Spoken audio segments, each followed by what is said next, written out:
Get ready to roll home. Got a new camera today. Well, not you. I bought it used. My buddy Ian over there in that Toyota, for some reason he wants me to go first, and I'm not quite sure why. I think he wants to. He got a new GoPro. Not GoPro. He got a new He got a new GPS. That's what I was gonna say, and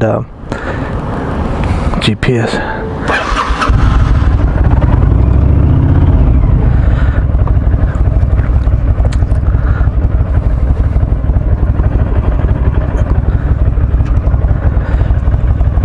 He got a new dash cam. I think he's trying to film me on his new dash cam for some reason.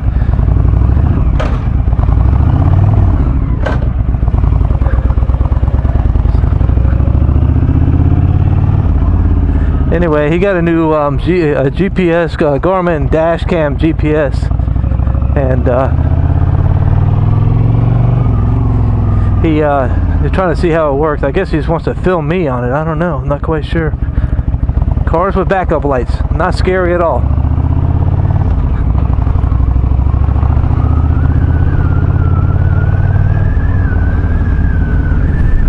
So yeah, he was showing it to me today. It's pretty interesting. It came with some software, so you can actually bring up the video on the Garmin software when you get back home or whatever, and you can actually see your progress on a map on a split screen on your laptop or your monitor, computer, whatever kind of shit you're using. And so I told, and it shows all kinds of stuff, man. It's got a little chart at the bottom that indicates when you made a right turn, indicates when you made a left turn, indicates when you sped up and slowed down. And I was like, well, that's pretty cool. Vehicle. So blah blah blah blah blah blah blah blah. Oh yeah, something else I forgot to mention this morning. If you look on my GPS right here, you'll notice that there is a button missing, so I can't reach in there. I think it's in that little green bag I got on the dash.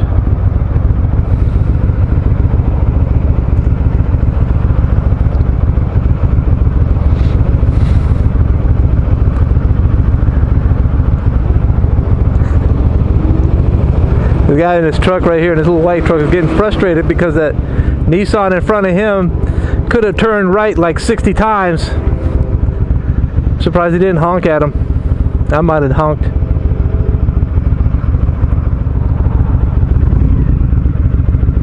Let's go.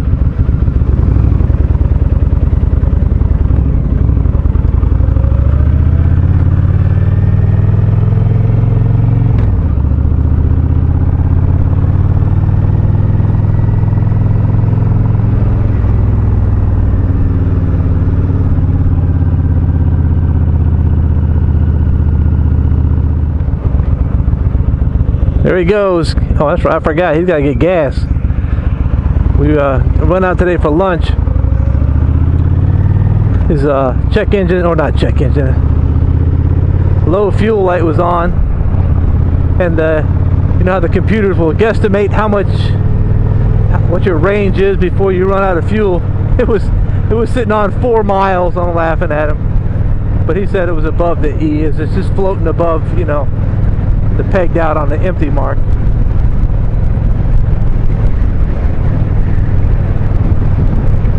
So the different camera I have on here today, I can't remember if I mentioned it in a previous video, but if I did, oh well, such is life. It is a Sony HDR AS15, I believe that's what it's called. And the batteries seemed to not want to charge very well the other day when it came in, so I ordered a battery charger. But I ordered a battery charger and 2 additional batteries because I wasn't sure what the status of those batteries were. And this is also a different microphone.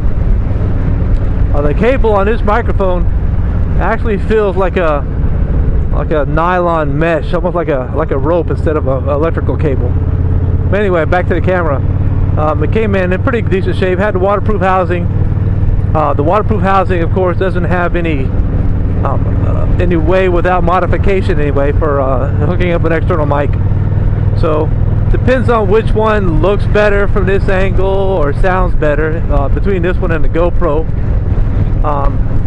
We'll decide which one I mount on the handlebars. So I guess this is more of a test. I hope nothing badass happens, or I don't think of any profound things to say, because I don't know what the audio is going to be like on this camera. Well, and I got a new camera with a different microphone, so it's a testing both of them. So because I get carried away with buying things, I now have 3 microphones to use with these 2 action cams. But you know, to come to think of it, I also have a DSLR I bought as a backup camera. It's a Nikon D7000 that has video capabilities, and it also has a port for an external mic. So, wow, I can't believe that guy just pulled out. That was crazy.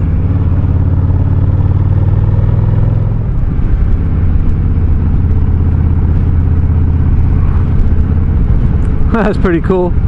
I wasn't sure if I just make assumptions that I turned the Bluetooth on the motorcycle headsets, which is, I have a Scala Rider Duo, and I've had for a couple of years, and I've got one on the helmet that the wife wears. We haven't been out very much to use both helmets, but so anyway, I just turn the Bluetooth on and hope it connects, of course, and it did. So I use Siri. I just pressed the home button on my iPhone until Siri did her little bleep bleep thing, and I said call, you know, my wife, and it called, and I heard her just fine. So that worked out good. Funny thing about those Scala Riders is I had them put away for quite some time. I mean, probably a year and a half, maybe 2 years without using them, and when I did pull them out, the batteries were completely discharged, and I mean so completely discharged that it wouldn't even hold the charge when I tried to plug them in. So, you know, I didn't want to spend the money on a new intercom system, so I started doing my online research, and sure enough, there was a guy who had a fix. He was in Deutschland. And the fix was that you order off of eBay a replacement battery for an iPod, and I don't remember the specifics or which generation iPod it was. If this video turns out and I upload it, I'll put the description for that in the comments down below. But basically, you order these replacement batteries for an iPod, and you have to peel apart the Scala Rider, and I'm going to tell you now, it is a pain in your third point of contact to get those things apart, because they're, you know, they go on outside your motorcycle helmet, so they're weather sealed really well. And so after I got them apart, there's the little battery in there, and I desoldered the wires from it, followed the instructions that the guy had on his website, and soldered. You had to take a ribbon cable off of the new iPod batteries, but it's no big deal. And then I soldered the 2 leads inside the Scala Rider intercom unit to the battery, and it worked like a champ. And I did the other one just well. The hardest part of that whole procedure is cutting out all that really thick rubberized silicone that they use inside these Scala Riders to seal them up. And I'm telling you now, them things are, if you want to know what their weatherproofing is like, it is unbelievable. So if you get one, don't think it ain't going to be weather sealed.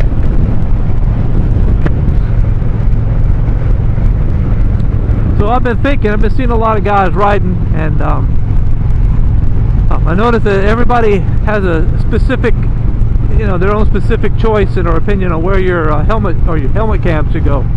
Some people have it on top of their helmet, some people have it on the side, and that's where I have mine, and I just do. So I got a GoPro mount on the side of the helmet, and I had to do some modifications, not mechanical, but have to buy an adapter to hook onto the side of this new Sony HDR AS15 camera, and so I can stick it onto the side, just stick it into the GoPro mount, which is no big deal. It's there, it's on there.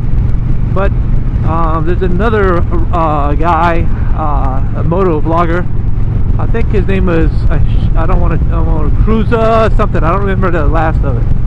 I've been watching a few of his videos, and he actually has his mounted, and I'm sure there are other people that have theirs mounted the same way, but he has his GoPro mounted on the chin bar of his helmet, so it's none of the view is obscured by the side of his helmet or anything. And I did notice that when I do flip up the face shield of my helmet, you can see it, and you can't see the left side of the road as well as you could if it was on my chin bar. So I'll see. I might temporarily put it there if I can, just to see what the angle of view is, and we'll go from there. I guess I don't even have to temporarily put it there. I could just come out one day and hold it on the chin bar and use the app on my phone to see what the field of view looks like, and whether or not if I like that, or if I want to try it on top of the helmet, or just leave it on the side like it is now.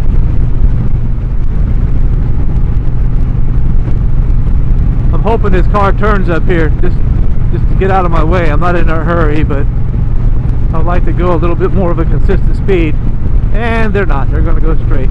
Awesome. I mean, we're not going slow.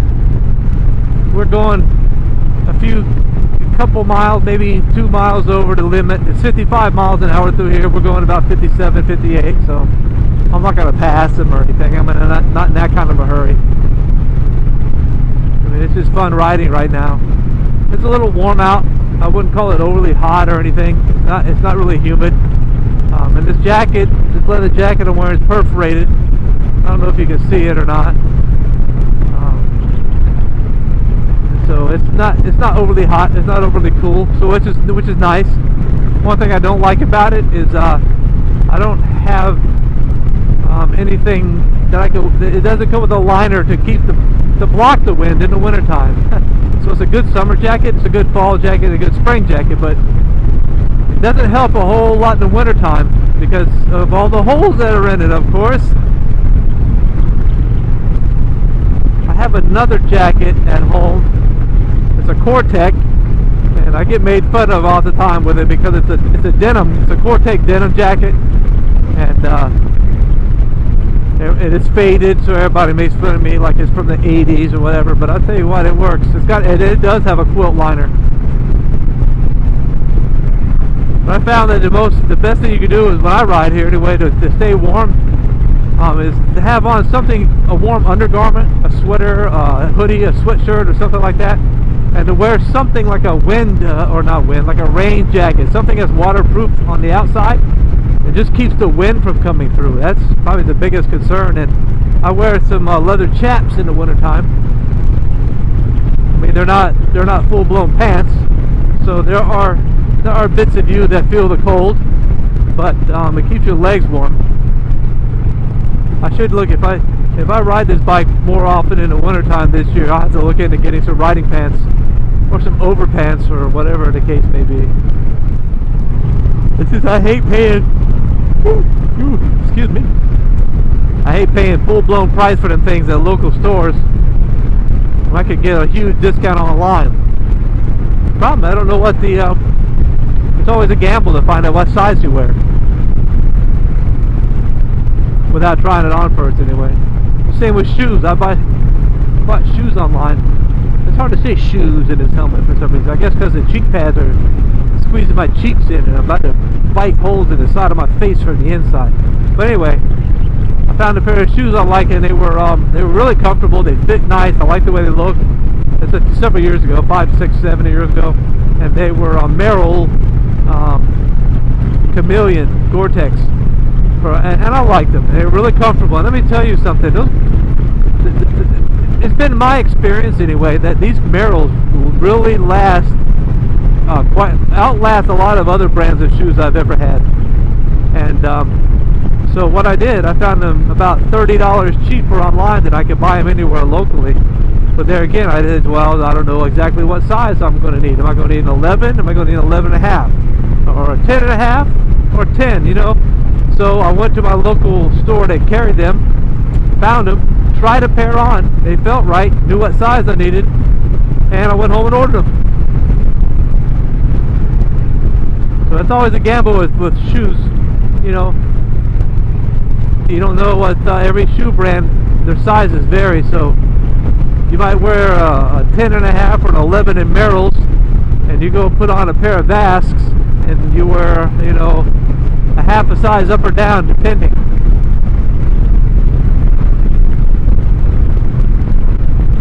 It's a nice old Camaro. Woo, smells like he's not burning enough, something like that. He got a lot of fuel in his exhaust though. Carburetor probably run a little rich, because I'm sure that was a naturally aspirated motor. I think that was a 68. Okay, that's the only three models really that I can tell apart really well, because I know the 67 was the first year in production, and they had the vent window in the front, in front of the, between the A post and the window. So it's like a little triangle window that you can pop open to get a little air blowing through. And the 68 and the 69 did not have it. The 68 and the 67 are both, they look like short little chubby cars, and the 69 was a little longer. And that's, at least that's how I try to judge them apart. The 67 is the easiest one to pick out because of that little vent window.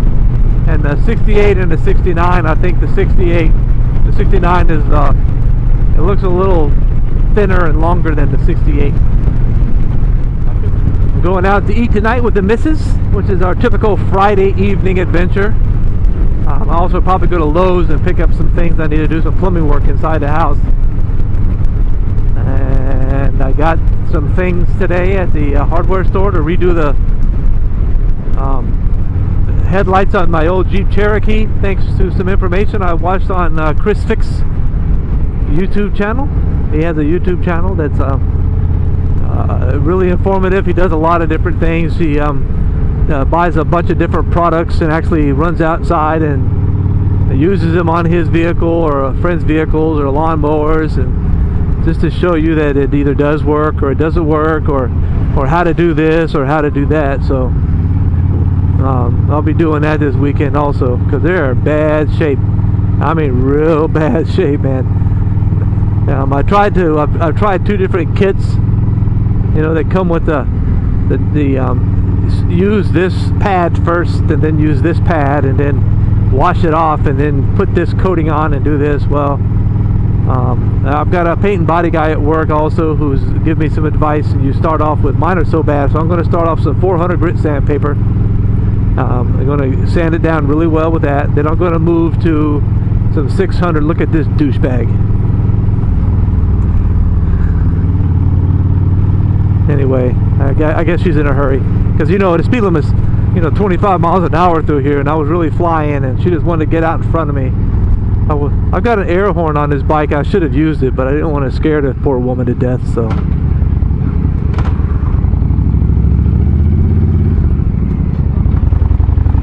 I didn't hit it. I should have. That just aggravates me. I mean, she's had to see me coming, you know. I'm trying not to mimic a lot of the other moto vloggers, but it's hard not to. I mean, you know, everybody on a motorcycle knows the same thing happens to everybody every day. People pull out in front of you, they cut you off in traffic, they merge over into your lane, you name it, it happens, and it's aggravating as shit ever. And you know, you can't do anything about it. You really can't. And I installed this air horn a couple of years ago, because one of the roads I used to ride home from, matter of fact, I think I had that video uploaded. It's on it's titled My Boring Ride Home or something like that. And that road is so busy, and people just merge right into your lane like it was cool, man. And it is a piss ripper. It makes you mad. It just makes you want to punch someone in the face. And so this air horn, let me tell you, you honk this air horn and people think that there's a truck beside them, and it, you know, the looks on their face is classic, worth every dime. My wife bought me this horn. It's worth every penny she paid for it. I won't tell you now. All right, well, let me back at the casa. Another week done at work. Time to go eat some Mexican food. Later.